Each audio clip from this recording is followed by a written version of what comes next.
नमस्कार दोस्तों, स्वागत है आपका एक बार फिर से हमारे चैनल सनातन धर्म विज्ञान पर, जहां मैं आपको महाराज जी से जुड़ी बहुत ही अद्भुत तथा रोचक कथाएं सुनाती हूँ।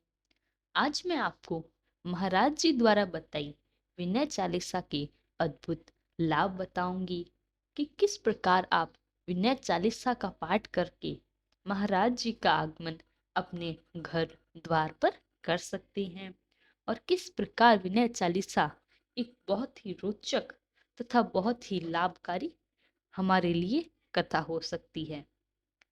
तो आइए शुरू करते हैं महाराज जी द्वारा बताई यह बहुत ही अद्भुत कथा। इससे पहले कि आप इसमें खो जाएं, हमारे चैनल सनातन धर्म ज्ञान को सब्सक्राइब जरूर करें ताकि ऐसे ही रोचक तथ्यों तथा कथाओं की वीडियो आपको सबसे पहले प्राप्त हो जाए। तो चलिए शुरू करें। जय गुरुदेव। विनय चालीसा की रचना। श्री प्रभु दयाल शर्मा को महाराज का दर्शन प्रथम बार सन 1967 या 68 में हुआ। तब वृंदावन में बाढ़ आई हुई थी। आप उस समय ITI वृंदावन के कार्यालय में कार्य करते थे। बाढ़ के कारण 2 दिन छुट्टी रही और इसी बीच आपको लटूरे हनुमान मंदिर के पास शाम के समय मथुरा खजाने के हेड क्लर्क मिल गए, जिन्होंने आपको बाबा नीम करोली के दर्शन के लिए प्रेरित किया। उस समय परिक्रमा मार्ग में बाबा के आश्रम का निर्माण किया जा रहा था।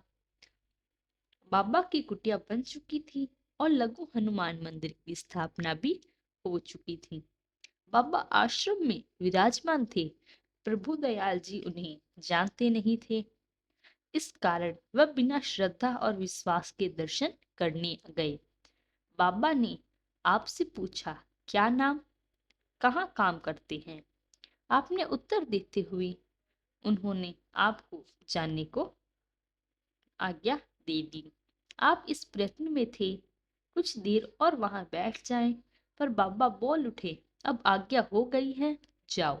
अधिक से अधिक आपको 1 मिनट बाबा के दर्शन हो गए। आप लौटकर अपने घर आए। आपका एक पैर घर की देहरी के बाहर और दूसरा भीतर आंगन में था। आपको एक ऐसी विलक्षण आनंद की अनुभूति हुई जिसका वर्णन आप कर नहीं पाते। आप बताते हैं कि सारी देह में एक प्रकार की विद्युत धारा प्रवाह हो उठी और आपके मुंह से उस समय अनायास यही शब्द निकले, बाबा महापुरुष हैं, साधारण व्यक्ति नहीं। इस घटना के बाद से आपको निद्रा 1 महीने तक गायब रही और आपकी एक प्रकार की विलक्षण अवस्था हो गई। इसके लिए आपको मानसिक अस्पताल में इलाज भी कराना पड़ा।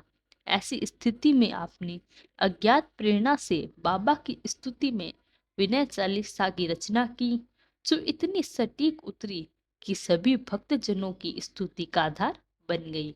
आश्चर्य की बात यह है कि एक क्षणिक दर्शन से आप बाबा की महानतम और गूढ़ बातों की अभिव्यक्ति पद्य के रूप में करने में समर्थ हुई। आपने कभी कवि रहे, न कभी लेखक। विलक्षण अवस्था आपकी थी। बाबा की जानकारी आपको भी नहीं थी। आप इस सुंदर रचना को लेकर बाबा के पास जाने का साहस भी नहीं कर पाए। आपने वृंदावन में रहते हुए इसे डाक द्वारा वृंदावन आश्रम को भेजा। जब आपकी यह रचना बाबा को मिली तो उन्होंने इसे मोड़ मार कर फेंक दिया। दूसरे दिन कूड़े में यह रचना स्वर्गीय कालीनाथ कपूर जी के हाथ आई और उन्होंने कानपुर ले जाकर इसे छपवा दिया और इस प्रकार महाराज जी की अद्भुत विनय चालीसा का निर्माण हुआ और एक बहुत ही चमत्कारी कथा आपके सामने प्रस्तुत हुई। हमें भी इसी प्रकार महाराज में अपनी आस्था बनाए रखनी चाहिए तथा नित्य विनय चालीसा का पाठ करना चाहिए, जिससे हमारे घर में सुख समृद्धि तथा माँ लक्ष्मी का वास होता है तथा महाराज जी का आशीर्वाद हमारे ऊपर सदा के लिए बना रहता है। महाराज जी के चमत्कारों से जुड़ी ऐसी ही अद्भुत कथाओं के लिए हमारे चैनल सनातन धर्म ज्ञान को सब्सक्राइब करना ना भूलें तथा साथ ही साथ वीडियो को लाइक कमेंट शेयर जरूर करें। तब तक के लिए धन्यवाद। आपका दिन मंगलमय हो। जय गुरुदेव।